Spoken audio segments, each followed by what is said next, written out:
Price to Jesus. കർത്താവിൽ പ്രിയ സഹോദരങ്ങളെ, കർത്താവിന്റെ അളവറ്റ കൃപയാൽ കർത്താവിന്റെ അധികാരങ്ങളെ പറ്റി നമ്മൾ 3 വീഡിയോ യൂട്യൂബിൽ കൃപയാൽ നമ്മൾ ഇട്ടു. 4-മത് ദൈവത്തിന്റെ അതിശക്തമായ മറ്റൊരു അധികാരമാണ്, ഒരു മനുഷ്യന്റെ മേലുള്ള അധികാരമാണ് രോഗസൗഖ്യം. നമുക്കറിയാം, എല്ലാ വ്യക്തികൾക്കും തനതായ രോഗങ്ങളൊക്കെ ഉണ്ടാകും. ഒരു ശരീരത്തില് ഒരു രോഗം വന്നാൽ അനുഭവിക്കുന്ന വ്യക്തികൾക്ക് അതിന്റെ കഷ്ടത അറിയുള്ളൂ. ഇപ്പൊ അറ്റ്ലീസ്റ്റ് ഒരു പനി പിടിച്ചു, അവൻ ഹോസ്പിറ്റലിലേക്ക് എടുക്കുക, മറ്റാരുടെ സഹായമില്ലാതെ ഒന്ന് എണീൽക്കാൻ പോലും പറ്റത്തില്ല. ആ വ്യക്തിക്ക് അതിന്റെ ആ വേദന, ആ വ്യക്തിക്ക് അതിന്റെ ശരീരത്തിന്റെ ബുദ്ധിമുട്ടുകൾ അറിയത്തുള്ളൂ. അപ്പോ ഇവിടെ തന്നെ സ്നേഹിക്കുന്ന സഭയാകുന്ന ശരീരത്തോട് ഒട്ടി നിൽക്കുന്ന ജനത്തിന് ദൈവം കൊടുക്കുന്ന ഒരു വലിയ രക്ഷയാണ് രോഗസൗഖ്യം എന്ന് പറയുന്നത്. ചെറുതല്ല, ഇതാണ്. പല ഓപ്പറേഷനുകളും ഡേറ്റ് ഫിക്സ് ചെയ്ത ദൈവം തൊട്ടു. തന്റെ ദാസരിലൂടെ ദൈവം തൊട്ട് കഴിഞ്ഞപ്പോൾ അവർക്ക് ഭയങ്കര സന്തോഷം, വിടുതൽ ലഭിച്ചവരാണ്. അപ്പൊ ഈ അധികാരങ്ങൾ ഇന്നും ദൈവം തന്നെ വിശ്വസിക്കുന്നവരും രക്ഷകനും നാഥനുമായി ഏറ്റുപറയാൻ വിശ്വസിക്കുന്നവരുടെ മേൽ ഈ അധികാരങ്ങളും അത്ഭുതങ്ങളും ഇന്നും കർത്താവ് നടത്തിക്കൊണ്ടിരിക്കുക. സ്തോത്രം, ഹല്ലേലൂയ. എന്നാൽ മറ്റൊരു സൈഡില് ഇതിനെ വിമർശിക്കുന്ന ഒരു കൂട്ടരും നിൽക്കുന്നുണ്ട്. അങ്ങനെ ഒന്നുമില്ല, അതൊക്കെ യേശുക്രിസ്തുവിന്റെ ആ കാലത്ത്, യേശുക്രിസ്തുവിന്റെ ക്രൂശീകരണ കാലത്തും അതിന് മരണത്തോടു കൂടി അതെല്ലാം തീർന്നു പോയി, അതെല്ലാം അവസാനിച്ചു. ഇപ്പൊ നടക്കുന്നതൊക്കെ വ്യാജമാണ്, ഒന്നുമില്ല. മറ്റു ചിലർ പറഞ്ഞു പൈസ കൊടുത്തിട്ട് പറയിപ്പിക്കുക, എനിക്ക് സൗഖ്യം കിട്ടിയെന്ന് പറയിപ്പിക്കുക. അതൊന്നും എനിക്ക് അങ്ങനെ ഉണ്ടായിരിക്കാം, ഇല്ലായിരിക്കാം. പക്ഷെ അതിനെ കുറിച്ചൊന്നും വിമർശിക്കാൻ ഞാൻ ആളല്ല. എന്നാൽ ഇവിടെ ബൈബിള് വചനം പഠിക്കുമ്പോൾ, കർത്താവായ യേശുക്രിസ്തുവിനെ രുചിച്ചറിയുമ്പോൾ, വചനം പഠിക്കുമ്പോൾ ഇന്നും അത് തന്റെ ദാസരിലൂടെ നിൽക്കുന്നു, പ്രവർത്തിക്കുന്നു എന്ന് നമുക്ക് വ്യക്തമായിട്ട് മനസ്സിലാക്കുവാനും അത് കാണുവാനും അനുഭവിച്ച് അറിയുവാനും യഥാർത്ഥമായ ഒരു വിശ്വാസിക്ക് ഇന്നും സാധ്യമാണ്. സ്തോത്രം, ഹല്ലേലൂയ. വിശുദ്ധ മത്തായിയുടെ സുവിശേഷം അതിന്റെ 10-ാമത്തെ അധ്യായം, ഈ അധികാരം ആദ്യമായിട്ട് കർത്താവ് തന്നെ 12 അപ്പോസ്തലന്മാരെ വിളിച്ച് കൊടുക്കുവാണ്. ആദ്യമായിട്ട് ഇതിനകത്ത് ഇസ്കോത്ത യൂദയുണ്ട്. ഈ അധികാരം കൊടുക്കുന്നത് 10-ാമത്തെ അധ്യായം വിശുദ്ധ മത്തായിയുടെ സുവിശേഷം 10:1 നമ്മൾ വായിക്കുമ്പോൾ, അനന്തരം അവൻ തന്റെ 12 ശിഷ്യന്മാരെയും അടുക്ക വിളിച്ചു. അശുദ്ധാത്മാക്കളെ പുറത്താക്കുവാനും സകലവിധ ദീനവും എന്ന് പറഞ്ഞത്, സകലവിധ ദീനവും വ്യാധിയും പൊറപ്പിപ്പാനും അവർക്ക് അധികാരം കൊടുത്തു. സകലവിധ ദീനവും വ്യാധിയും പൊറപ്പിപ്പാനും ആർക്ക് അധികാരം കൊടുത്തു? 12 അപ്പോസ്തലന്മാർക്ക് ആദ്യമായി കർത്താവായ യേശു ക്രിസ്തു അധികാരം കൊടുത്തു. സ്തോത്രം, ഹല്ലേലൂയ. ഈ അധികാരം അവർ ആരുടെ നാമത്തിലാണ് ഇന്ന് അന്നും നടത്തിയത്? യേശുവിന്റെ നാമത്തിലാണ്. അപ്പൊ ഒരുവന് വിടുതൽ കിട്ടണമെങ്കിൽ, ഒരുവന്റെ രോഗത്തിന് സൗഖ്യം കിട്ടണമെങ്കിൽ ആരുടെ നാമത്തിലാണ് നൽകുന്നത്? കർത്താവായ യേശു ക്രിസ്തുവിന്റെ നാമത്തിൽ വിശ്വസിക്കുന്നവരുടെ മേൽ ഇന്നും ഈ അനേകമായ ഈ വലിയ രക്ഷയുടെ പദ്ധതി, അത്ഭുതങ്ങളും അടയാളങ്ങളും ഇന്നും ദൈവം ലൈവായി നടത്തിക്കൊണ്ടിരിക്കുകയാണ്. സ്തോത്രം, ഹല്ലേലൂയ. ഇതില്ല എന്ന് വാദിക്കുകയും ഇല്ല എന്ന് വിശ്വസിക്കുകയും ചെയ്യുന്നവർക്ക് യേശുവില്ല, അവർക്ക് ദൈവമില്ല. സ്തോത്രം, ഹല്ലേലൂയ. ആ ഇല്ല എന്നുള്ള ബോധ്യം അവരുടെ അകത്ത് വന്നപ്പോഴോ അല്ലെങ്കിൽ ഉള്ളപ്പോഴോ ആണ് അവർ എന്ത് ചെയ്യുന്നു? ഒരു നിസ്സാരമായ ഒരു കാലുവേദന ദൈവത്തെ ടക്കെന്നും എടുത്തു മാറ്റാൻ സാധിക്കും. പക്ഷേ ഒരു ദാസരിലൂടെ ഇവരെന്ത് ചെയ്യും? കാലിന്റെ പടമുള്ള വിഗ്രഹത്തെ മേടിക്കും. ഇന്ന് അങ്ങനെയുള്ള ചർച്ചകളുണ്ട്. കാലുവേദനയാണെങ്കിൽ കാലിന്റെ പടമുള്ള വിഗ്രഹത്തെ മേടിച്ചിട്ട് ഇവരെ കൊണ്ടുപോയി നേർച്ച കൊടുക്കും. ഇനി കൈക്കാണ് വേദനയെങ്കിൽ കൈയുടെ വിഗ്രഹമുണ്ട്, അത് വാങ്ങിച്ചു കൊടുക്കും. കണ്ണിനാ വേദനയെങ്കിൽ, കണ്ണിനാണ് രോഗമെങ്കിൽ അത് കൊടുക്കും. ഇനി വെറ്റിലെയർ ഒരു വശത്ത്. എന്നാൽ 2-ാം നൂറ്റാണ്ടിൽ ഗ്രീക്ക് ദൈവങ്ങളുണ്ട്. 2-ാം നൂറ്റാണ്ടിൽ രോഗസൗഖ്യം കൊടുക്കുന്ന അവർ വിശ്വസിക്കുന്ന ഗ്രീക്ക് ദൈവങ്ങൾ അനേകരുണ്ട്. അപ്പോ ഉദാഹരണത്തിന് കുറെ ദൈവങ്ങളെ നമുക്ക് പഠിക്കുവാനായിട്ട് നമുക്ക് കഴിയും. ഓരോ കാര്യങ്ങൾക്കും ഗ്രീക്കിൽ ഓരോ ദൈവങ്ങൾ അന്നുണ്ടായിരുന്നു. ഇപ്പോ ഒരു ഗ്രീക്കില് ഒരു ദേവനാണ് അപ്പോളോ ദേവൻ. ആ 2-ാം നൂറ്റാണ്ടിലാണ്. അതായത് സംഗീതത്തിന്റെയും പ്രവചനത്തിന്റെയും അതുപോലെ രോഗങ്ങളെയും പ്ലേഗ്, ആ ഭൗതികമായ കാര്യങ്ങൾക്കെല്ലാം ഈ ദേവനോട് അവർ പ്രാർത്ഥിക്കുമായിരുന്നു 2-ാം നൂറ്റാണ്ടിൽ. അപ്പോളോ എന്ന് പറഞ്ഞൊരു ദേവനോട്, ഗ്രീക്കിൽ ഒരു ദേവനോട് അവർ പ്രാർത്ഥിക്കും. പ്ലേഗ് എന്ന രോഗത്തിനൊക്കെ വേണ്ടി ഇവർ പ്രയർ ചെയ്യുന്നു. സ്തോത്രം, ഹല്ലേലൂയ.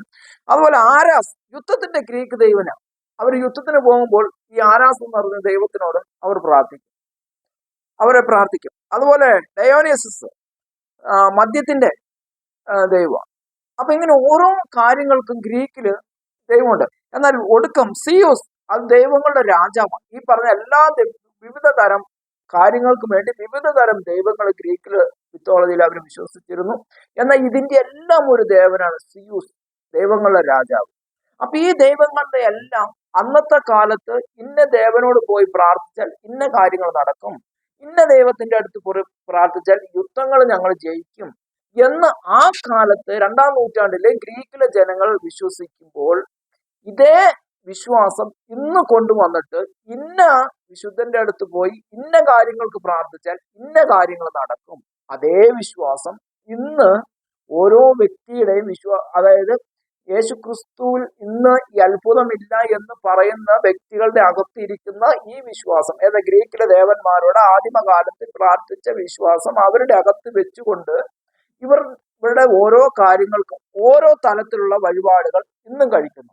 ഞങ്ങൾക്ക് രക്ഷപ്പെടാൻ ഇന്ന വഴിപാടുകൾ ഇന്ന സ്ഥലത്ത് കൊണ്ടുപോയി കഴിച്ചാൽ ഞങ്ങൾക്ക് ഭൗതികമായി ഞങ്ങൾ ഉയരും, ഇന്ന തലയിൽ കല്ല് വെച്ച് ചോന്നാൽ ഞങ്ങളുടെ തലവേദന മാറും, വെറ്റില കൊണ്ടുപോയി എറിയുന്ന ചർച്ചകളുണ്ട്, വെറ്റില കൊണ്ടുപോയി എറിഞ്ഞാൽ ഇന്ന കാര്യങ്ങൾക്ക് വിടുതൽ കിട്ടും, പാമ്പ് വീട്ടിൽ കയറാതിരിക്കാൻ ഇന്നയാൾക്ക് കോഴിയെ കൊടുത്താൽ അതിൽ നിന്ന് വിടുതൽ കിട്ടും. അങ്ങനെ അന്നത്തെ കാലത്ത് ആ ജനം ചെയ്തുകൊണ്ടിരുന്നത് പിന്തുടർച്ചയായി ഒരു പക്ഷത്ത് നിൽക്കുമ്പോൾ അത്യുന്നതനായ ദൈവത്തെ സ്നേഹിക്കുകയും അത്യുന്നതനായ ദൈവത്തെ വിശ്വസിക്കുകയും ചെയ്യുന്ന ജനത്തിന്റെ മേൽ യഥാർത്ഥമായി ആ ദൈവം ഇന്ന് തന്റെ മക്കൾക്ക് സഭയിൽ നിൽക്കുന്ന സഭയോട്, ഞാൻ പറയുന്ന സഭ എന്ന് പറയുന്ന മനുഷ്യൻ കെട്ടിപ്പൊക്കിയ സഭയല്ല, അങ്ങനെ തെറ്റിദ്ധരിക്കരുത്. കർത്താവായ യേശു ക്രിസ്തുവിന്റെ ശരീരത്തോട് ചേർന്ന് നിൽക്കുന്ന സഭ, എന്റെ നാമത്തിൽ 1-2 പേർ അവർ കൂടുന്നു, അത് എന്റെ സഭയാണ്, അതെന്റെ സഭയാണ്. ആ സഭയിൽ ഇന്നും ദൈവദാസന്മാരിലൂടെ അത്ഭുതങ്ങളും അടയാളങ്ങളും ഇന്നും പ്രവർത്തിക്കുന്നു. സ്തോത്രം, ഹല്ലേലൂയ.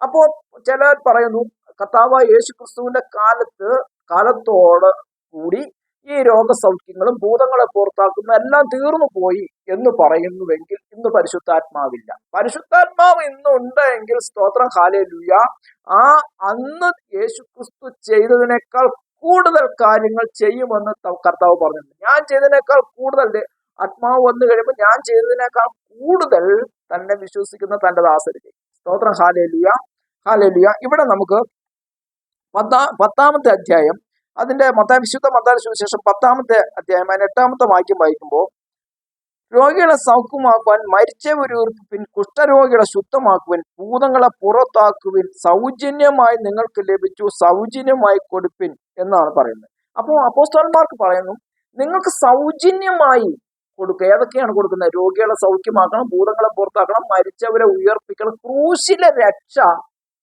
നടപ്പാക്കണം. ക്രൂശിലെ രക്ഷ, പിശാചിന്റെ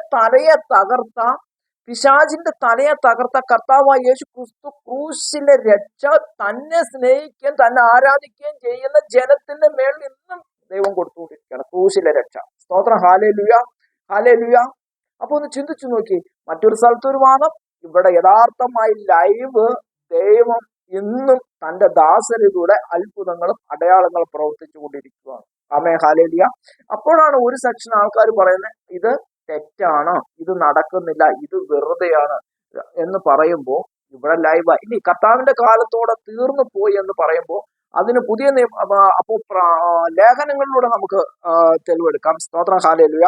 അപ്പോസ്തല പ്രവർത്തനത്തിന്റെ അപ്പോസ്തല പ്രവൃത്തി അതിന്റെ 3-ാമത്തെ അധ്യായം, അപ്പോസ്തല പ്രവൃത്തി 3-ാമത്തെ അധ്യായം അതിന്റെ 3-ാമത്തെ വാക്യത്തിലേക്ക് നമുക്ക് നോക്കുമ്പോൾ 3-ാമത്തെ അധ്യായം അതിന്റെ 1-ാമത്തെ തൊട്ട് വായിക്കുമ്പോൾ 1-5 വരെ 3-ാം അധ്യായം. ഒരിക്കൽ പത്രോസും യോഹന്നാനും 9-ാം മണി നേരം പ്രാർത്ഥന സമയത്ത് ദേവാലയത്തിൽ ചെല്ലുമ്പോൾ അമ്മയുടെ ഗർഭം മുതൽ മുടന്തനായ ഒരാളെ ചിലർ ചുമന്നു കൊണ്ടുവന്നു. അവനെ ദേവാലയത്തിൽ ചെല്ലുന്നവരോട് ഭിക്ഷ യാചിപ്പാൻ സുന്ദരം എന്ന ദേവാലയ ഗോപുരത്തിൽ ദിനം പ്രതി ഇരുത്തുമാറുണ്ട്. അവൻ പത്രോസും യോഹന്നാനും ദേവാലയത്തിൽ കടപ്പാൻ പോകുമ്പോൾ കണ്ടിട്ട് ഭിക്ഷ ചോദിച്ചു. പത്രോസ് യോഹന്നാനോട് കൂടെ അവനെ ഉറ്റുനോക്കി. ഞങ്ങളെ നോക്കൂ എന്ന് പറഞ്ഞു. അവൻ വല്ലതും കിട്ടുമെന്ന് കരുതി അവരെ സൂക്ഷിച്ചു നോക്കി. അപ്പോൾ പത്രോസ്, വെള്ളിയും പൊന്നും എനിക്കില്ല, എനിക്കുള്ളത് നിനക്ക് തരുന്നു. നസറാനായ യേശുക്രിസ്തുവിന്റെ നാമത്തിൽ നടക്ക എന്ന് പറഞ്ഞു. സ്തോത്രം, ഹല്ലേലൂയ. സുന്ദര ദേവാലയത്തിന്റെ ഗോപുരത്തിങ്കൽ ദിനം പ്രതി ഒരു ഭിക്ഷ യാചിക്കാൻ അമ്മയുടെ ഗർഭം മുതൽ, അമ്മയുടെ, ഇവിടെ ശ്രദ്ധിക്കേണ്ട ഒരു കാര്യമാണ്, അമ്മയുടെ ഗർഭം മുതൽ അവൻ നടന്നിട്ടില്ല. അപ്പൊ അങ്ങനെയുള്ള ഒരു വ്യക്തിക്ക് ഈ മുടന്തനായ കാല്, ആ കാലിന്റെ ഒരു വിഗ്രഹം മേടിച്ചു കൊണ്ടുപോയി കൊടുത്താൽ ഈ മനുഷ്യൻ എണീൽക്കുമോ? എന്റെ ചോദ്യം അതാണ്. ഇന്ന് വിമർശകരോടുള്ള ചോദ്യം അതാണ്. പലരും വിമർശിക്കുന്നു, അവരോട് ചോദ്യം അതാണ്. അമ്മയുടെ ഗർഭം മുതൽ മുടന്തൻ അവനെ എഴുന്നേറ്റ് നടത്തിട്ടില്ല. ഒരാളുടെ സഹായം കൊണ്ടാണ്, ഒന്നോ രണ്ടോ പേരുടെ സഹായം കൊണ്ടാണ് സുന്ദര ദേവാലയ ഗോപുരത്തിന്റെ മുമ്പിൽ കൊണ്ട് ഇവരെ ഭിക്ഷയാചിക്കാൻ കൊണ്ട് നിർത്തുന്നത്. അപ്പൊ നിർത്തുന്ന സമയത്ത് അവന് കിട്ടുന്ന പൈസ കുറച്ചുപേര് അവന് കൊടുത്തേക്കാം, ബാക്കി പൈസയൊക്കെ മറ്റുള്ളവർ എടുത്തേക്കാം, അതെന്തുമാകട്ടെ. പക്ഷെ ഇവിടെ ശ്രദ്ധിക്കേണ്ട ഒരു കാര്യം, ഇവിടെ കർത്താവ് പത്രോസ് പറയുന്നു, ഞങ്ങളെ നീ നോക്കൂ. അപ്പൊ ഇത് ഭിക്ഷക്കാരൻ എന്ന് വിചാരിച്ച അവന് ഭിക്ഷ കിട്ടുമെന്ന് വെച്ചാൽ, പക്ഷെ നസറാനായ യേശുവിന്റെ നാമത്തിൽ, ക്രൂശിലെ രക്ഷയാണ് അവിടെ വെളിവാക്കുന്നത്. യേശുക്രിസ്തുവിന്റെ നാമത്തിൽ നീ എഴുന്നേൽക്കുക. ആ നിമിഷം അവൻ എഴുന്നേറ്റു എന്നാണ് നമ്മൾ 4-ാമത്തെ വചനം പറയും. ഞങ്ങളെ നോക്കൂ എന്ന് പറഞ്ഞു. അവൻ വല്ലതും കിട്ടുമെന്ന് കരുതി അവൻ സൂക്ഷിച്ചു നോക്കി. അപ്പോൾ പത്രോസ്, വെള്ളിയും പൊന്നും ഞങ്ങൾക്കില്ല, ഞങ്ങൾക്കുള്ളതും നിനക്ക് തരുന്നു. അപ്പൊ വെള്ളിയും പൊന്നും ഭിക്ഷയൊന്നും തരാൻ ഞങ്ങളുടെ കയ്യിലില്ല, അതൊന്നും ഞങ്ങളുടെ കയ്യിലില്ല. പക്ഷെ ഞങ്ങൾക്ക് തന്നത്, എപ്പോ തന്നത്? വിശുദ്ധ മത്തായിയുടെ സുവിശേഷം 10-ാം അധ്യായം 1-ാമത്തെ വാക്യം തന്ന അധികാരം, ഞങ്ങൾക്ക് തന്ന അതേ അധികാരം നിനക്ക് തരാൻ പോവുക. ഞങ്ങളുടെ കയ്യിലുള്ള അതേ ഇത് നിനക്ക് തരും. നസ്രാനായ യേശുവിന്റെ നാമത്തിൽ നീ എഴുന്നേൽക്ക്. ഇതാണ്. അപ്പൊ കർത്താവിന്റെ കാലത്ത് തീർന്നു പോയെന്ന് പറയുന്നവർക്ക് ഇതേ ഒരു തെളിവാണ്. സ്തോത്രം, ഹല്ലേലൂയ. അപ്പോ ആ യേശുവിന്റെ നാമത്തിൽ ഇന്നും അനേകം വിടുതല് ഇന്നും നടന്നുകൊണ്ടിരിക്കുക. ഇനി അപ്പോസ്തല പ്രവൃത്തി 5-ാമത്തെ അധ്യായത്തിലേക്ക് നമുക്ക് നോക്കുമ്പോൾ, 5-ാമത്തെ അധ്യായം അതിന്റെ 15-ാമത്തെ വാക്യം, രോഗികളെ പുറത്തു കൊണ്ടുവന്നു പത്രോസ് കടന്നു പോകുമ്പോൾ അവന്റെ നിഴലെങ്കിലും അവരിൽ വല്ലവരുടെ മേൽ വീഴേണ്ടതിന് വീഥികളിൽ വിരിപ്പിന്മേലും കിടക്കമേലും കിടത്തും. അതുകൂടാതെ യെരൂശലേമിന് ചുറ്റുമുള്ള പട്ടണങ്ങളിൽ നിന്ന് പുരുഷാരം വന്നുകൂടി രോഗികളെയും അശുദ്ധാത്മാക്കൾ ബാധിച്ചവരെയും കൊണ്ടുവരികയും അവർ എല്ലാവരും സൗഖ്യം പ്രാപിക്കുകയും ചെയ്തു. സ്തോത്രം, ഹല്ലേലൂയ. യേശു പറഞ്ഞു, ഞാൻ ചെയ്തതിനേക്കാൾ കൂടുതൽ എനിക്ക് ചെയ്യും. രക്തസ്രാവക്കാരി യേശുവിന്റെ ശരീരത്തിൽ ആ തൊങ്ങലിൽ, വസ്ത്രത്തിന്റെ തൊങ്ങലിൽ തൊട്ടുപ്പോഴേ സൗഖ്യം വന്നുള്ളൂ. ഇവിടുത്തെ വിശുദ്ധ അപ്പോസ്തല പ്രവൃത്തി 5-ന്റെ 15 നമുക്ക് പാടിക്കുമ്പോൾ, പത്രോസിന്റെ നിഴലടിക്കാൻ വേണ്ടി രോഗികളെയും ഭൂതങ്ങൾ ബാധിച്ച, അതായത് വ്യാധികൾ ബാധിച്ച, ഭൂതങ്ങൾ ബാധിച്ചവരെ കൊണ്ടുവന്ന് പത്രോസ്ലീഹായുടെ നിഴലടിക്കുന്നിടത്ത് കൊണ്ടുവച്ചിരിക്കുക, അവരെ കൊണ്ടു നിർത്തിയിരിക്കുക. അപ്പൊ ഒന്ന് ചിന്തിച്ചു നോക്കി, ഇത്രയും അധികാരം ദൈവം തന്റെ സഭയിൽ തന്റെ ജനത്തിന് കൊടുക്കുമ്പോൾ, ഒരു സൈഡിൽ ജനം വിഗ്രഹങ്ങളെ വാങ്ങിച്ചുകൊണ്ട് 2-ാം നൂറ്റാണ്ടിൽ ഗ്രീക്ക് ദൈവങ്ങൾക്ക് ബലി കൊടുക്കുന്നത് പോലെ, ഗ്രീക്ക് പല രോഗങ്ങൾക്കും ഗ്രീക്ക് ദൈവങ്ങളോട് ചേരുന്നത് പോലെ, ഇന്നും ഒരു കൂട്ടം ജനം ഇന്നും പല ചർച്ചകളിലേക്ക് ഇത് കൊണ്ടുപോകും. അപ്പൊ അങ്ങനെ വായിക്കുന്ന ഒരുപാട് തമിഴ്നാട്ടിൽ ചർച്ച, എനിക്കറിയാവുന്ന ചർച്ചയുണ്ട്. തമിഴ്നാട്ടിൽ എനിക്കറിയാവുന്ന ചർച്ചയുണ്ട്. കണ്ണിന് വേദനയാണെങ്കിൽ കണ്ണു വാങ്ങിയ വിഗ്രഹം മേടിച്ചിട്ട് കൊടുത്താൽ മതി. ഇനി മക്കളുണ്ടായില്ലെങ്കിൽ അവിടെ ഒരു മരം നിൽക്കുന്നുണ്ട്, ആ മരത്തെ കൊണ്ട് തൊട്ടില് കൊണ്ടുപോയി കെട്ടിയാൽ മതി. അങ്ങനെ അന്ധവിശ്വാസത്തിന്റെ നിഗൂഢത നിറഞ്ഞ് സാത്താൻ വഞ്ചിച്ചുകൊണ്ടിരിക്കുന്ന ജനം ആ സാത്താന്റെ വലയിൽ വീണുകൊണ്ട് അനേകം വ്യക്തികളുടെ ഹൃദയവും കണ്ണും ഇരുട്ടായി ഇന്ന് മാറിക്കൊണ്ടിരിക്കുക. നിങ്ങൾ ശ്രദ്ധിക്കേണ്ടത്, ഇതെല്ലാം പോകുന്നത് സാത്താന്റെ അടുത്തേക്ക്. അതിന് 2 കൊറിന്ത്യർ ലേഖനം 10-20 നോക്കുമ്പോൾ നമുക്കറിയാം, ഇതെല്ലാം പോകുന്നത്, ജാതികൾ ബലി കഴിക്കുന്നത് ഭൂതങ്ങൾക്കത്രേ. അപ്പൊ ഈ പോകുന്നതെല്ലാം എങ്ങോട്ടാ പോകുന്നത്? സാത്താന്റെ അടുത്തേക്കാണ്. വിഗ്രഹത്തിൽ എന്തുകൊണ്ടെന്ന് നമുക്കറിയാം. സ്തോത്രം, ഹല്ലേലൂയ. ഈ ക്ലാസ് കേൾക്കുന്ന ഓരോ ദൈവമക്കളും ശ്രദ്ധിക്കുക. നിങ്ങൾക്ക് വിടുതൽ തരുന്ന, ഇപ്പോൾ നിങ്ങൾ ക്ലാസ് കേട്ടിരിക്കുന്നതിനകത്ത് രോഗികളുണ്ടാകും, പക്ഷെ നിങ്ങൾ ഇന്ന് കർത്താവിൽ വിശ്വസിക്കുകയാണെങ്കിൽ ദൈവം നിങ്ങളുടെ മേൽ അത്ഭുതങ്ങളും അടയാളം നടത്തും. ഇന്നും ലൈവായി നടന്നുകൊണ്ടിരിക്കുകയാണ്. ദൈവം നിങ്ങൾ എല്ലാവരെയും ഈ ക്ലാസ് കേട്ട ഓരോ വ്യക്തികളുടെ മേലും ദൈവത്തിന്റെ ആത്മാവ് അതിശക്തമായി ഇറങ്ങട്ടെ എന്ന് ഞാൻ പ്രാർത്ഥിക്കുന്നു. ദൈവം നിങ്ങൾ എല്ലാവരും സമർത്ഥമായി അനുഗ്രഹിക്കട്ടെ. God bless you. ഇനി കർത്താവിന്റെ അടുത്ത 5-ാമത്തെ അധികാരം എന്താണെന്ന് നമുക്ക് അടുത്ത ക്ലാസ് ഇടുന്നതായിരിക്കും. ആമേൻ.